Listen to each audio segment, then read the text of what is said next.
What's up, traders? Last week's sell-off was brutal.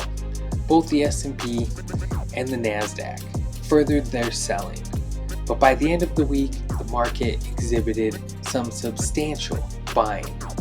I believe this buying will continue on into this week.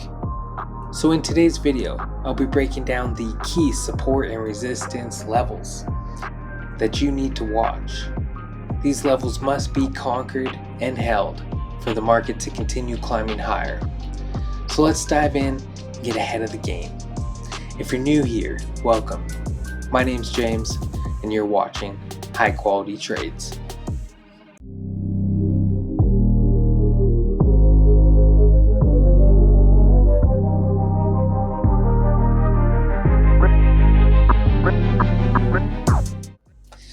So let's start this video off here on the SPY's 4-hour time frame. So today is March 2nd and the most recent close of the SPY was 594.18. On Friday it reached a high of 594.72 and a low of 582.44. We were positive 1.56% on the day. Alrighty guys, so what is this SPY currently doing?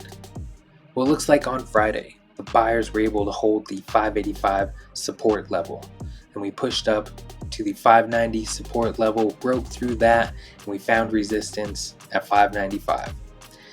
So come Monday, what we're looking for to happen is the SPY either gap up towards 598 and then possibly take out these highs here. That would be the bullish case for the SPY to continue moving higher. If we get above 598, we can continue on to 602.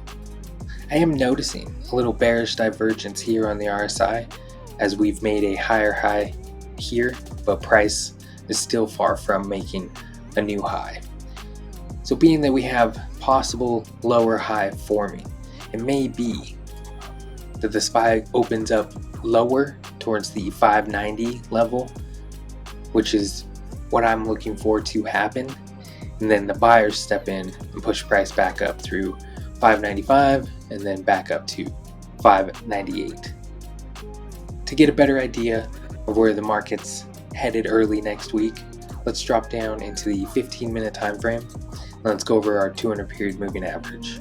So last week the bears were fully in control and we remained below the 200 period moving average all week. But at the end of the day on Friday, the bulls finally pushed back above this moving average. Now it's signaling for the buyers to take back control. Now I will say this moving average is still slightly moving lower to neutral. What we're looking for is the buyers to maintain above this moving average. Get above the 595 support level, then head up towards 598.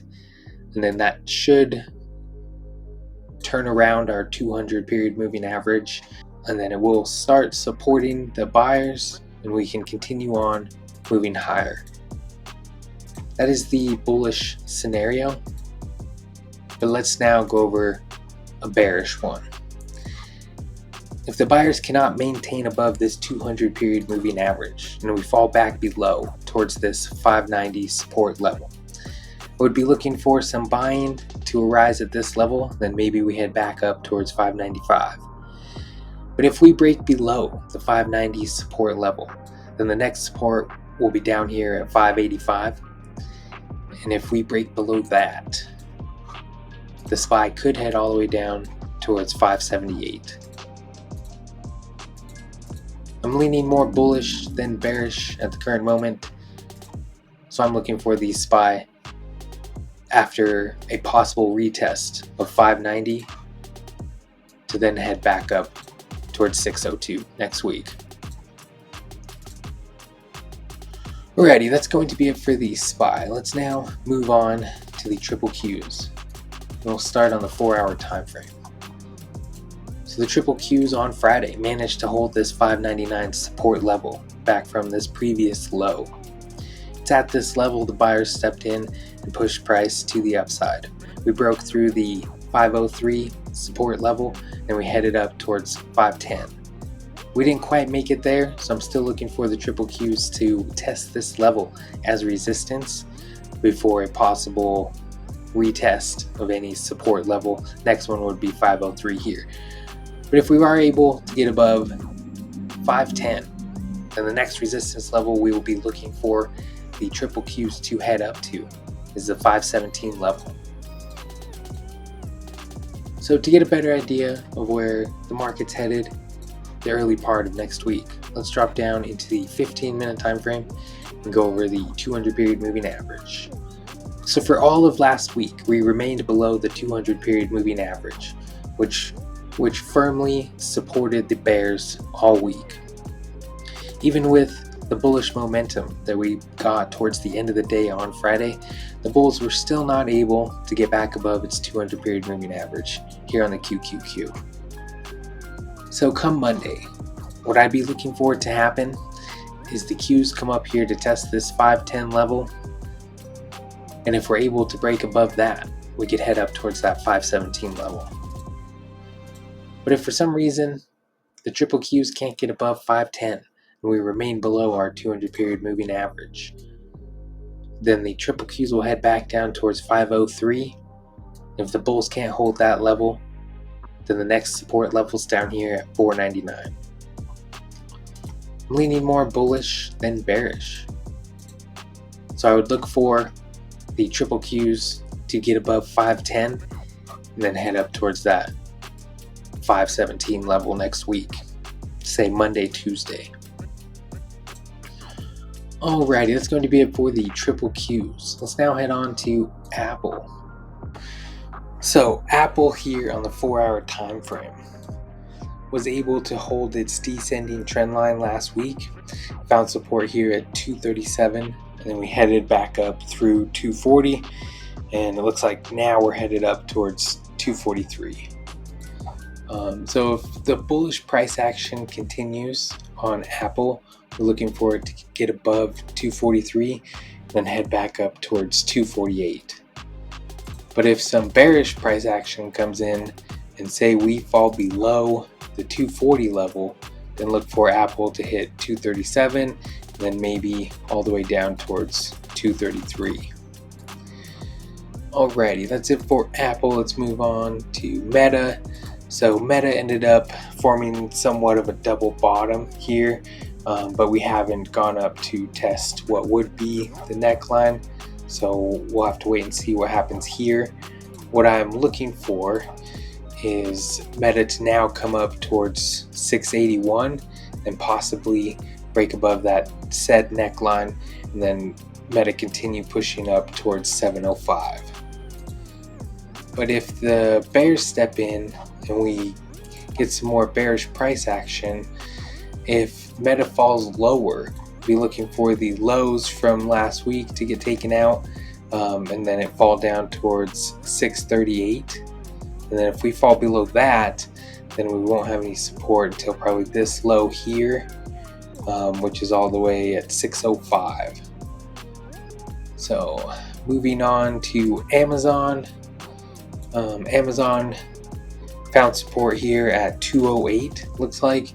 Now we're pushing up towards this descending trend line. So if Amazon is able to push up towards 216, then we break this descending trend line, looks like we could head up towards 221. But if, say, we reach that descending trend line and then it holds as resistance, we may fall back down towards 208, and then if that level broke, we'd head down towards 204, and maybe even the 195 level. That's it for Amazon. Let's move on to Google. So Google ended up finding support here at 170 last week, and now it looks like we can get a push up towards this descending trend line, and then if we're able to get above that, I believe there is a gap on the daily time frame that will now need to be filled. Yeah, somewhere in the 181 range. That's where I'd be looking for Google to head up to if bullish price action comes in here on Google, which it has been pretty beaten down. So it would be nice if the bulls are able to push price all the way up towards this 183 level next week. If for some reason, say we come up towards this descending trend line, and then that's where we find resistance, then Google could fall back down underneath 170, then head down towards 165. Okay, let's move on to Microsoft. Looks like Microsoft ended up finding support here at 385.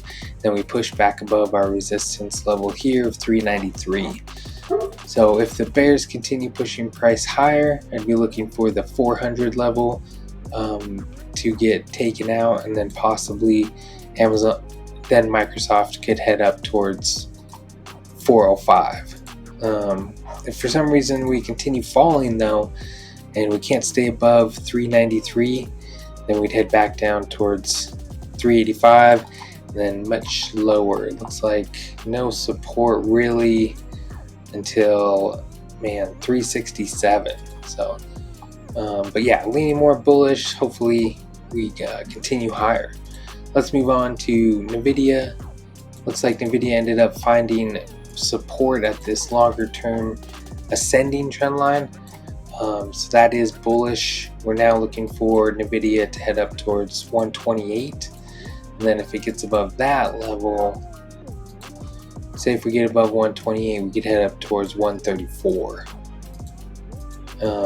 But if we break that descending trend line, that'd be pretty bad. We'd head back down towards 115. And then, yeah, a lot lower if I think 100 is the next support level. So look for those. Let's move on to Netflix here. So Netflix does look to have somewhat of a double bottom forming, but we'd have to come up here and break the neckline and then continue moving higher. We do have a descending trend line, it looks like, that we're looking for to get broken. Looks like it's super close, which would be bullish for at least push up to 1006. And then, yeah, if we got above that level, 1032. But if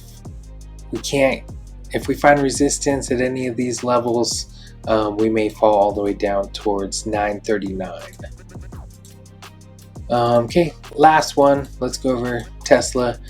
So it's finding support at the lower level of this price channel.